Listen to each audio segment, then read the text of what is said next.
2/3 of Australians currently follow a religion or have spiritual beliefs. Around 52% of Australians identify with some form of Christianity. 30.1% of Australians do not identify with a religion, and their numbers are growing with each census. The fastest growing religion in Australia, as per the 2016 census, is Hinduism. The entry of Hindus to Australia happened mainly due to the occupation of Indian subcontinent by the British. On the 24th of August 1608, when the British first landed in India in Surat, for the purpose of trade, Indian subcontinent was the economic powerhouse of the world. Many centuries before their arrival, the thriving Hindu civilization has built architectural wonders that amuses the world even today. But the great loot of the subcontinent since then made the British rich and powerful and financed the technological advances the Western civilization made in the 18th century. Hinduism is a way of celebration of life. It is about enhancing life and not dictating life. With its festivals and 30 million gods, Hinduism is the most colorful religion in the world. The most common question asked to a Hindu in Australia is, why Hindus don't eat beef? This is usually met with another question, why Aussies don't eat dogs? Without the cows, human civilization was impossible. Cows helped the humans to leave their hunter-gatherer life to form organized communities. Many of the healthy food consumed by humans came from the cows. Cheese, butter, milk, curd, buttermilk, etc. Its leather used for clothes, footwear and furniture. It is a beast of burden. Farming was impossible without the cows. Their manure was used as fuel as well as fertilizer for crops. The Aborigines of Australia remained hunter-gatherers until the arrival of Europeans due to the absence of cows in Australia. Generally, the only milk consumed by a human child, other than his mother's, is cow's milk. This elevated the cows to the status of a mother and a divine being in the Hindu culture. No civilized human being eats the flesh of his own mother. The history of Hinduism in Australia. On the 13th of May 1787, 11 ships, which became known as First Fleet, departed Portsmouth, England to New South Wales, the penal colony that became the first European settlement in Australia. The First Fleet consisted of 2 Royal Navy vessels, 3 store ships and 6 convict transports, carrying between 1,000 and 1,500 convicts, marines, seamen, civil officers, and free people. Though some of the ships, especially those contracted by East India Company, used Indian crews, it still would be a wild guess to state that Hindu crew were in the First Fleet. No Hindu names could be found in the available records of crews. But after about 1795, a growing number of East Indiamen were chartered to bring convicts, free settlers, provisions, and other goods to New South Wales. An Anglo-Indian named William Brown came to Australia from Calcutta in 1816 on the Isle de France. He considered the Indians as valuable servants. Their mild and submissive manners, sobriety, honesty and docility, and their abstemious habits made him desirous of having as many of them as he could induce to leave their homes in India. As a result, he brought many Indian servants, mostly Hindus, to Australia. But he treated his servants very badly. Lachlan Macquarie, who served in the British Army in India, was the Governor of New South Wales during that time. Macquarie himself had Indian servants at home. The Indian servants of William Brown finally presented a petition in 1819 to Macquarie complaining about the appalling way they were treated by William Brown. Here is a petition by an Indian woman named Bhavoni, given to Macquarie, where she complained that they were treated very badly, not paid their wages, and they were whipped and threatened to be shot. Bhavoni expressed her desire to return to Calcutta. Governor Macquarie gave a sympathetic ear, and provided them shelter at the government house, and organized their return to Calcutta at government expense.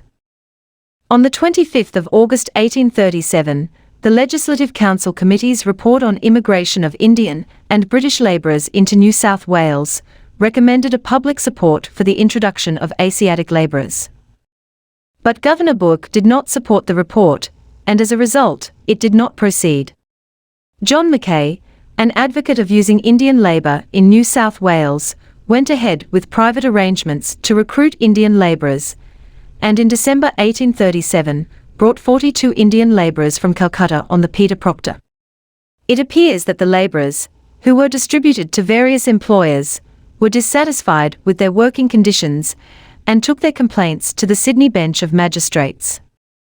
In 1838, the Indian government prohibited contract emigration from its territories, although small numbers of workers continued to arrive in New South Wales in the 1840s and 1850s.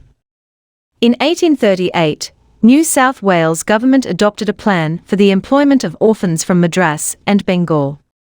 The first group of 7 orphan boys arrived in Sydney on February 1841, with the passage paid by the East India Company's Marine Board. There were subsequent arrivals of other orphans, including girls entering domestic service.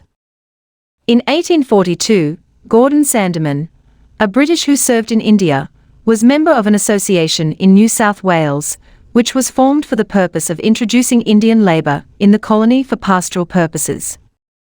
On a visit to India during that time, he brought the matter to the attention of British government in India.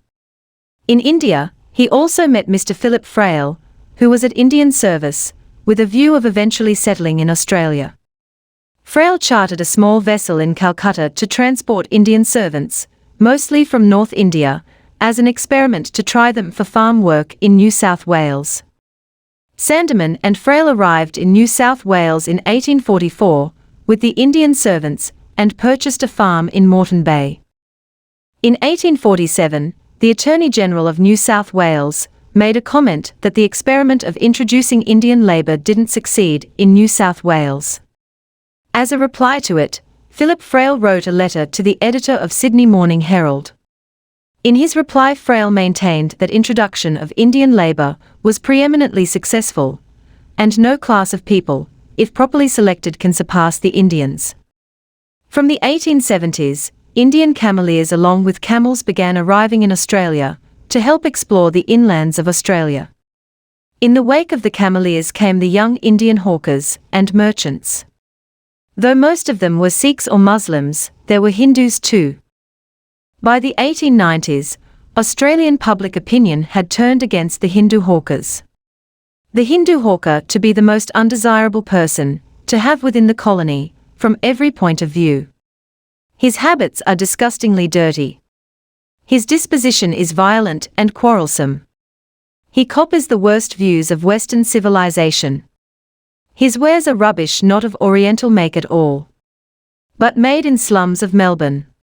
He cringes and cadges in the city, and bounces and bullies in the country, wrote the Argus newspaper. The Indian migrant on those days were mostly domestic servants, farm hands, cameleers, plantation labourers and coolies. Though Australian media addressed these hawkers as Hindus, most of them were Sikhs or Muslims.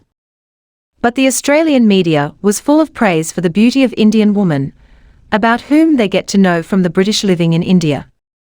On the 30th of September 1893, Weekly Times publishing from Melbourne wrote, "A typical Hindu beauty, the skin is just dark to give a rich soft appearance to the complexion, the features are regular, eyes mild and black, shaded by long silken lashes. The hands and feet are small and elegantly formed, the demeanour is modest, and manners are gentle, the voice low and sweet. Such a combination of good points may not often be met with, but when it is, who shall say that what havoc is wrought among the hearts of the male beholders? There are good-looking women occasionally among the middle-class Hindus, as well as among upper, and even among the low castes. The faces are sometimes very pleasing. Many of the women of India, and especially those of Kashmir, are very, very beautiful. The worst of it is that not only are the most beautiful ones seldom seen, even their portraits are difficult to obtain." The birth of the Federation, and the application of the White Australia policy in 1901, changed everything for Indian migrants. Less than 10 Indian visitors per year visited Australia, from 1903 to 1920.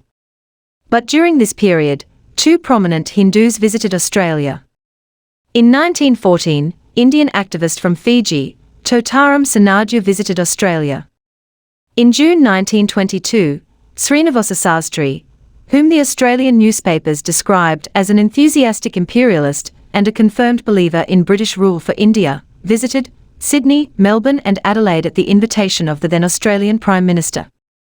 Due to his efforts, the Government of Australia passed the Commonwealth Electoral Act enlarging the franchise to include natives of British India. In Sydney he called upon the Minister for Home and Territories, Senator Pearce, to make certain suggestions to provide for the smoother working of certain clauses of the passport regulations relating to the admission of merchant tourists and students from Asia.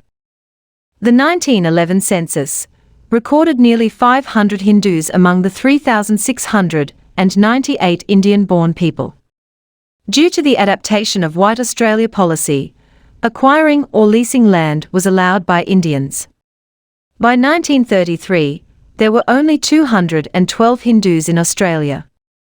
On the 15th of August 1947, India gained independence from Britain. The main category of migrants came from India were Anglo-Indians, and this trend continued for the next few years. In 1947, there were 244 Hindus in Australia, among the 2189 Indian counted. In 1954, there were 450 Hindus among the 2,647 Indians. In 1973, the Whitlam Labor government definitively renounced the White Australia policy. In its place established a policy of multiculturalism in a nation that is now home to migrants from nearly 200 different countries.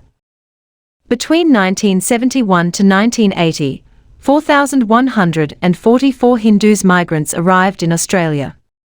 This number gradually increased, and between 2006 to 2011, 119,260 new Hindu settlers arrived in Australia.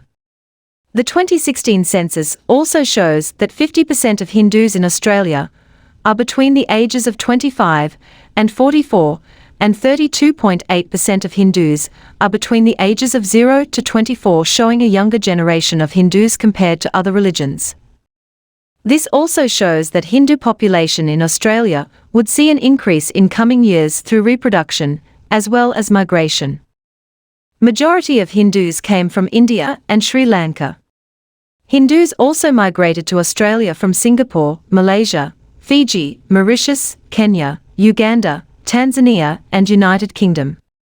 Hindus number 440,300, according to the 2016 census, making Hinduism the fifth largest and the fastest growing religion in Australia. The population of Hindus in Australia increased dramatically from the 1960s and 1970s, and more than doubled between the 1996 and 2006 census to around 148,000 people. At present, many Hindus are well-educated professionals in fields such as medicine, engineering, commerce, and information technology. There are around 43 Hindu temples in Australia, the Sri Mandir Temple in Auburn, Sydney, being the first temple. It was established in 1977 to meet the needs of the growing Hindu community. The ISKCON Hindu community in Australia has 60,000 members, 70% of whom are Hindus from overseas, with the other 30% being Anglo-Australians. The 2016 census noted 415 Hindus belonging to the indigenous community of Australia.